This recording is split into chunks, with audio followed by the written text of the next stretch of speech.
உலகத்தின் எஜமான்களாய் அமர்ந்திருக்கிற எவரையும் உங்கள் இருதயம் நம்பாதிருப்பதாக.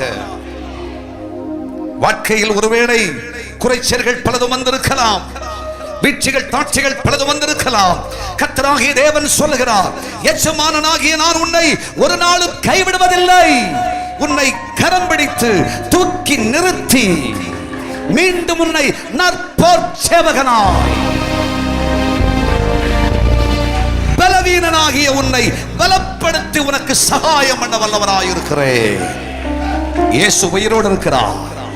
அதனாலதான் அவங்களோட பேசிட்டு இருக்கிறேன். ஹல்லேலூயா.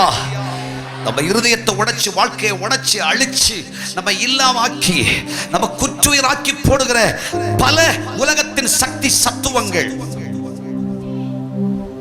ஆனா கர்த்தர் சொல்றார், கலங்காத, உன்னை யாரும் அசைக்கவே முடியாது, அசைக்கவே முடியாது. ஏன் தெரியுமா? நான் ஒரு வலது பாரிசத்தில் இருக்கிறேன், நீ அசைக்கப்படுவதில்லை. உனக்கு எஜமான் நான்டா. உன்னை தொட்டா அவன் இருக்க மாட்டான்டா. அவ சரித்திரத்தை அழிச்சு போடுவான்டா. அவ விலாசத்தை இல்லாமக்கி போடுவான்டா. கர்த்தர் சொல்றா, அவர் அல்லவோ நம் எஜமானர். நாம் அவருடைய வேலைக்காரர்கள், அவருடைய உத்தியோகஸ்தர்கள், அவருடைய பிள்ளைகள், அவருடைய சம்பத்துகள்.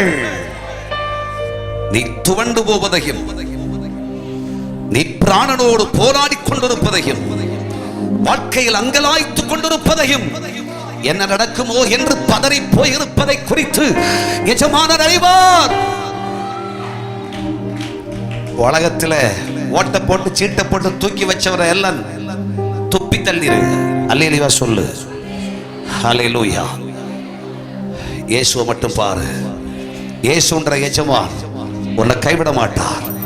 மார்போட வச்சுப்பா, உன்னை சேர்த்து அணைப்பார். எஜமானன் கைவிட்டாலும், இந்த உலகத்தின் எஜமான்கள் கைவிட்டாலும், நான் உன்னை கைவிடாத நேசன்.